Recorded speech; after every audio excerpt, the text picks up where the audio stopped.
Hey there, Agile rodents, and welcome to another episode of Agile Bytes. It's the podcast sponsored by Integrity Inspired Solutions, where we're building software in an agile manner day in and day out.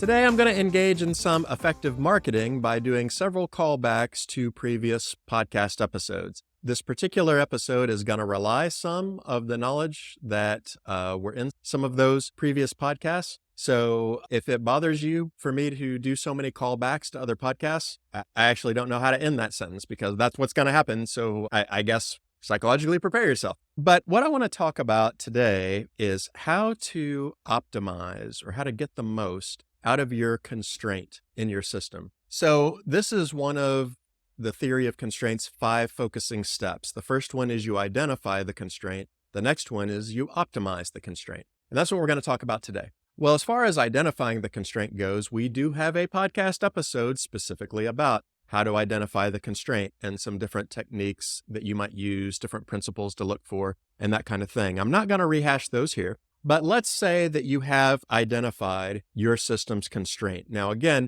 the constraint is the part of your system that really affects the speed of the whole thing. Sometimes people refer to it as the weakest link in the chain. There's some misleading things about that language, but you get the point. It's the part of the process where things are not moving through as fast as all the other pieces of the process. So we're looking for that part of the process where things take a long time, where work may tend to build up in front of it, or they might not be able to keep up with the inputs that are coming from upstream. So let's say you found that. You have identified your constraint. Well, now what? Well, what you want to do is, since this is your constraint, since it's basically controlling the throughput of the whole system, either explicitly or implicitly, we want to make sure that the constraint is working continuously and as effectively as it possibly could. We definitely don't want the constraint to shut down. We don't want the constraint to run out of work. It's the thing that controls the pace of the whole system. So we're going to talk about how to optimize it. Now, I do want to throw out there that as you optimize your constraint, sometimes the optimizations that you make could potentially make it not the constraint anymore, because you will begin to make optimizations to it, you'll begin to improve it, tweak it, and now all of a sudden things are moving through much faster than they used to, and you might find that it is no longer the slowest moving part of your system. And if that's what happens, that's what happens. But I would encourage you not to think of that as the goal. You really don't want your constraint to be moving around constantly. You know, if you make some optimizations and that's what happens, that's kind of the way it goes. But typically, if you really want to leverage the power of the theory of constraints, we want our constraint to not be shifting every single time. In fact, we may choose to make a strategic decision to force a point to be the constraint so that we always know where it is. And we'll do a podcast episode on how to go about that. If that's interesting to you, how to make a strategic choice about where to put your constraint. But I just want to throw that out there. The goal is not to make your constraint not the constraint anymore. That's not what we're talking about here. All we're saying is once you found your constraint, we want to make sure it is moving as effectively as it possibly can. If it's the part of your system where the throughput is the lowest, we want to make sure that that throughput is constant and as high as we can get it, right? That's only going to benefit the rest of the system if we do that. So what are some things you can do to optimize a constraint? And I'm just going to give you some suggestions to get you started, some questions that you might ask. One thing that you want to do is make sure that any work item that goes to the constraint is fully ready for them to work on. You don't want to have the people working in your constraint to have to come back to people upstream and doing rework. Okay, that's a waste of their time. So you want to make sure that by the time a work item gets to your constraint, it is ready to go. So for instance, let's say your constraint is development. Well, if that's your constraint, then you want to make sure that by the time the developer pulls a work item, that work item is ready for them to hit the ground running. They don't have to go back upstream because things were missed or, it's very vague and nobody really knows what to do on that work item. So they have to go chase a bunch of people down and ask them questions and things like that. We want the card to be ready to go. If your constraint is testing, then by the time the card gets to testing or QA or whatever, you want QA to be able to pick that card up immediately and just run with it. They shouldn't have to keep coming back to ask questions or fill in gaps or things like that. Now, sometimes when we talk about this with Agile software development, people say, well, but the whole thing is you need agility because there's unknowns in software development. And that's true. There are things that you can't know up front. There are things that you will only find out, in fact, once you have actually delivered a card. So I'm not talking about that. I'm not talking about removing necessary uncertainty. I'm not talking about removing the opportunity for feedback and pivoting. But if you think about it, you can probably think of several times in your career when there was rework on a work item, not because of organic learning or innovation, or now that I've seen something, I have feedback. The reason that there was rework on it was just because we were sloppy, right? Like we just didn't pay enough attention to making sure that all the things that needed to be done on that item to move it along had been done with high quality. We also have a podcast on how quality is a team sport. And in that podcast, we talk about things like having exit policies for your cards. And that's one way that we can ensure that by the time the work item gets to your constraint, it's all ready to go. All the boxes have been checked. They can just pick it up and start work. They're not wasting any time doing rework or trying to get other people to do rework on the card. Another thing that you're going to want to do is put a buffer in front of your constraint, some buffer column that holds a certain amount of work items. And when that buffer starts to be depleted, we want to replenish it. We talked about this in the podcast on drum buffer rope. So if you haven't heard that podcast, feel free to hop back there and give it a listen. That's where we talk about that buffer and some ideas around that buffer. But the idea here is we don't want the constraint running out of work. We always want them to have something to work on. We've talked before about having slack in the system, and you should have slack in the system. But your constraint is not where you want slack to be happening very much. You pretty much want the constraint running all the time. Sorry, constraint, but that's generally the way you want it to go. So that buffer can help out. You have a few work items in there for them to pull from,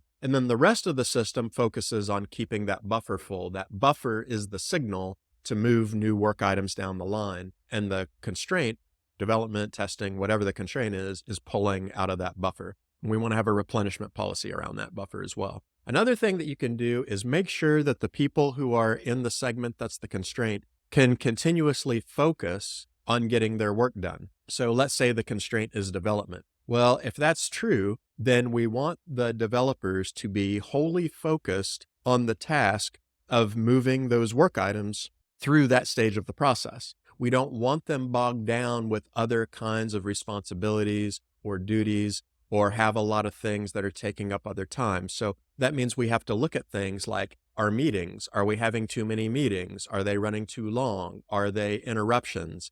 Does our development team also have to do other things besides move work items? Are they also doing support, for example? Well, maybe that's the way it's got to be, but we also might at least have the conversation of, do we want to move support to another team? Maybe to people who are not working in the constraint, or we want to allocate some developers for support while other developers focus on moving the work items through, and then we rotate that around so people don't burn out. There's all kinds of ways that you can handle things like the support issue. That's just one example, right? The point is we want to make sure that whoever's working on the constraint can focus on moving those work items, and we are stripping away everything else that might take away from that focus. It may mean people can't wear their headphones. It may mean if people are wearing their headphones, that's the signal that they can't be interrupted. It can mean all kinds of things. Your team has to figure out the policies that are going to work for you. But the principle is we want to make sure that whoever's in the constraint is focused on that. If QA is our constraint, I don't want QA to have a whole bunch of other responsibilities or be tied up in meetings all the time or things like that. I want them to be free to be doing their quality assurance work and moving those work items through. So your team can figure out what those specific policies are, but that's the principle.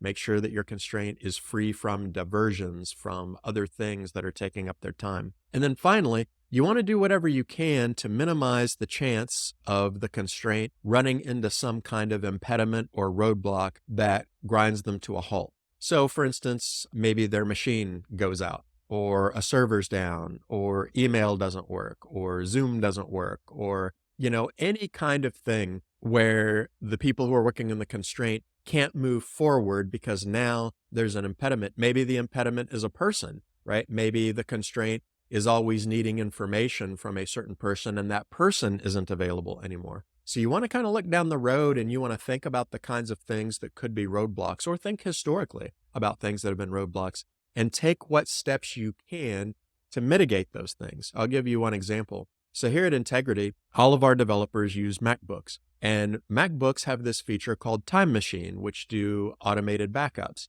And we keep these automated backups on various drives and in the cloud and things like that, so that if a developer's machine goes down, all they have to do is grab a new MacBook off the shelf, fire it up, restore their backup, and they're good to go. We keep all of our client work on virtual machines that we can also back up. We can back those images up that have all the code and documentation and everything. So again, the developer's machine goes down or it crashes and their hard drive gets wiped or something like that. We've got the virtual machines with all of their local copies of the client stuff on it, and we can just fire it back up. And what this does is it keeps the constraint moving. Okay, they're not down all day because their machine crashed or they left it at home or something like that. You can think about the infrastructure that your team depends on as well. What are they using for source control? Is it always up and running? What are they using for backups? Is it always up and running? Any systems that they depend on, do those systems go down? And if so, what can we do as a backup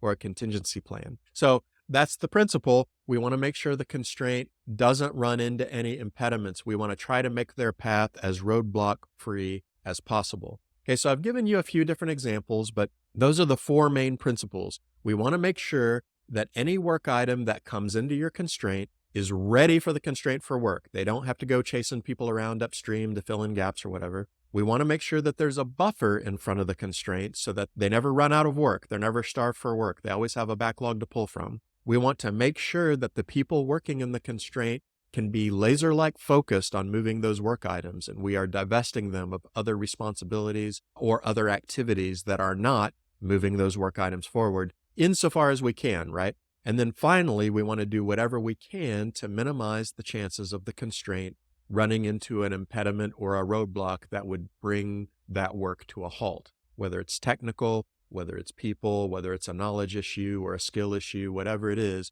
We want to try to be out in front of those so that when those times come, we have a mitigation plan and the constraint isn't shut down. We want to keep them moving forward. So you might be listening to those suggestions and you might be thinking, well, a lot of those things sound like good suggestions for everybody, right? I mean, why aren't we doing those same things for everyone? And, in broad brushstrokes, that's not a bad idea. Everything I just said is a pretty decent principle for everybody that you've got working, right? In order to keep them, working smoothly and efficiently. But here's the thing. You don't want to optimize areas of your system that are not the constraint, because as soon as you do that, you increase the load on the constraint. You're actually taking the problem and making it worse. So you at least want to start out making the constraint as efficient as possible. Now, does that mean there's some things that you're doing there that you think might be good ideas for everybody? Sure. It's not bad for everyone to have backups, for example. It's not a bad idea for teams to go over their list of activities and see what meetings are not essential and getting rid of those and things like that. Like, everyone should be doing those things. But we want to be radical about that with the constraints. So for example, let's say that one of the things that needs to happen is bug fixes. Well, someone has to do those bug fixes. And who's going to do them? Well, I don't want the constraint to do them necessarily, right? I want to offload those onto someone else. So that activity might hamper someone else's efficiency, but they're not the constraint, right? They have the slack to absorb that activity. And I just pulled bug fixes out of the air. Maybe that's not the greatest example in the world. Maybe it's other things. Maybe it's documentation, right? If development is your constraint, should they also be responsible for keeping documentation up to date? I would say what you would probably want to do is take that responsibility and offload it somewhere else on the chain. It will make them less efficient, right? It will start taking up some of their time, but that's okay because they're not the constraint. They're not the slowest moving part of the system. They have the slack to absorb that, especially if you're using some of the other techniques we've talked about in previous podcasts. So we may be slowing other parts of the system down, but they're still moving faster than the constraint is, right? So they can't move faster anyway. And we really run into dangerous waters if we start optimizing areas of the system that are not the constraint, because all we're doing is increasing the demand on a part of the system that can't handle it. They already can't handle what we've got coming downstream. We don't want to increase that amount. If you're a manager, I really want you to hear me right now, okay? If you've got a situation, let's say your QA folks can't test things as fast as development can produce them, Do not hire more developers. Do not add more developers to your team. Do not increase the amount of coding being done. You already have a constraint that can't handle the load. All you are doing is making QA backlog further out and further out and further out and further out. We had a client one time, we were doing some work for them building an app, and they told us it'll be 6 months before QA can even start looking at what you're producing right now. And I told that client, then we should not be doing this project. It's going to be 6 months before anyone can look at what this developer team is producing and make sure that it fits the market and it's what the client wants, and the edge cases are not going to break it and things like that. What are we doing? All we're doing is filling up a backlog of coded items that are going to be gathering dust. And then at some point, 6 months down the road, assuming that estimate is even accurate, well, then QA is going to be able to get around to it. They're going to start finding things, but that development team is already 6 months into the roadmap, right? So now they're going to have to stop what they're doing and time warp back 6 months to stuff that they built way back when, maybe even having to make some significant changes that cascade through the entirety of the system. It's a very, very high risk thing to optimize areas of your system that are not your constraint. It's like making one of your car's tires turn faster than the other tires can keep up with. You're just going to drive in circles, right? So do think about that. Some of these things you may want to apply across the board to help with everyone's efficiency, but you really want to focus on the constraint. And if you can make the constraint more efficient by making other parts of your system less efficient, you should make that trade. You should make that trade all day long. So anyway, I hope this helps. Assuming that you've sort of been following in a sequence, you already know how to identify your constraint. You already know how to do drum buffer rope scheduling. So this is the next thing that makes the most sense. Take your constraint, make sure your constraint is operating as efficiently as it possibly can. And that's just one more step along the road to making your whole system as efficient as it can possibly be. Thanks everyone for listening to Agile Bites. Agile does sometimes bite, but we don't think it always has to. If you enjoyed what you heard today, don't forget to like and subscribe to this podcast on whatever platform you happen to be using. And if you can, leave us a comment because we'd love to hear your feedback. What things would you like to hear about? What things did you hear that were valuable to you today? You can also head over to integrityinspired.com to sign up to our email list. But that's all for today, folks. We'll see you next time.